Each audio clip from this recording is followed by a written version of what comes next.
A light boat sets off from the southern hill. The north is hard to reach against the vastness. On the other bank, I look for my home. It cannot be recognized so far off. My name is Wei Jia. That sounds very weird for an English-speaking person. I have trouble to introduce my name because here I know they don't quite understand what I'm saying. Wei Jia or Wei Jia. Actually, in Chinese we call Wei Jia, but if I say Wei Jia, nobody can pronounce it. I have an identity problem. Sometimes I call Wei Jia, sometimes Wei Jia, sometimes Jia Wei, and finally they still couldn't pronounce it. So I say, call me Wei or call me Jia, whatever. So that's my trouble. I may not be able to pronounce his name right, but I do believe Wei Jia is on the verge of something like perfection in his art. Everything he loves, all his training, all his experiences in the East and the West appear in his exquisite work. Nothing is forgotten. Everything comes back. I started very early when I was a teenage. I studied Chinese traditional painting, scroll painting, and calligraphy, and also poetry from Tang Dynasty, which is 8th century. I associate with all the young kids who are doing the oil painting and drawings.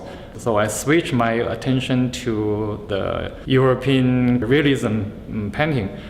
Then I attended the best art college in China, Central Academy of Fine Arts. I studied their realistic style for 4 years. I got my bachelor degree there. After that, I came to America and I got my graduate degree in Bloomsburg University in Pennsylvania. Wei Jia's lovely wife, the artist Lin Yan, told me they wanted to choose a university close to New York City. On the very tiny map they had of the United States, it seemed like Bloomsburg was only a few miles from New York, but it took them a 5-hour bus ride to get there. Since I came here, I'm looking for a new language of art. I switched to abstract work, but still I'm not throwing all my traditional away. So always related to my early time doing the landscape painting and brush painting. So the abstract, they have some elements close to the Chinese traditional way of painting. After graduate school, Wei Jia and Lin Yan moved to California.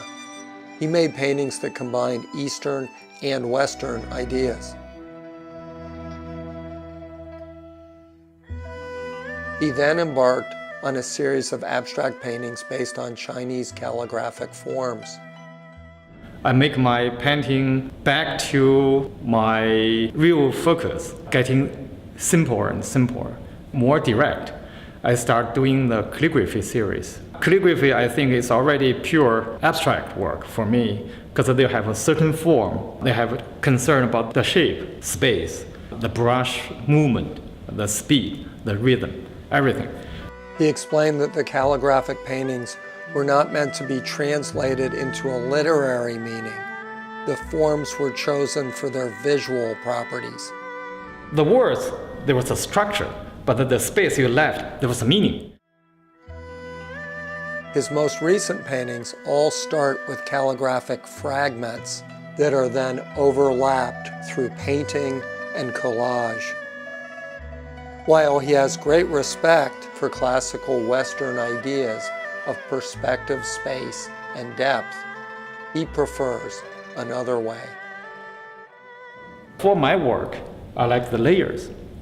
That's different because you couldn't see deep. You couldn't see the space here, the physical space. But you see the layers. This on top of that, this on top of this, and top on that. There are so many layers together. My wife and I, we walk into the Prospect Park, Brooklyn. Every day we see lots of trees. You couldn't feel the huge space. They're blocked by all these leaves. And if you see these marks or here the spot here, the paper here, you may get some feeling towards nature. That's what I feel. Wei's paintings are complex collages using many different kinds of paper and paint. The paper I carried from Beijing, China, they call it rice paper. They have all different kind of the paper, some with a large fiber, some very smaller, some with yellow, you can see the grass on it. Sometimes they have just very tiny white texture. I use all kinds of water-based pigment. I use Chinese color, gouache, acrylic, pastel. There were some details. I use a little bit charcoal. The paper is put down and then sometimes partially ripped away from the surface, which always has unpredictable results. When you tear off this paper and show the underneath, that's all unexpected. So lots of accident make you sometimes so excited, sometimes make you miserable. Oh my God, I make trouble for myself to solve it. Good or bad, you have to start from that point. You have to solve the problem. And also, I could never repeat it. If you ask me to copy exactly this work, I couldn't do this. Sometimes I work 3-4 pieces together. And often papers that Wei tears from one painting will end up in another. The paper I teared off from that painting, good for this one.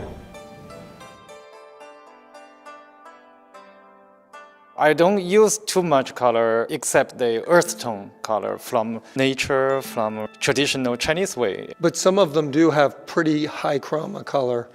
The green in China, in Song Dynasty, which is 12th century, those kind of color they use a lot. Whenever you see this kind of color like jade, that's from the Song Dynasty, particularly that kind of green. The color also all from the history. You see the old book, the old Asian calligraphy, that kind of feeling still I can get it. Are there historical references in your abstract paintings? Calligraphy carried the history and the cultural background. I still practice Chinese calligraphy every day, about 96 characters, 1 hour and a half. I think that's helped me to concentrate and to clear up my mind and keep my mood clear every day. You know, it's just like people going to practice yoga to make you feel better. I still read Chinese poem every day. And I think poetry can overcome the different generations and different times. Whenever people they have the certain feeling, the poetic feeling, they can understand my work. Open this poetic feeling within yourself and gaze upon these beautiful paintings. You will see the texture of the cosmos, feel the flow of nature, and experience the passage of endless time and space.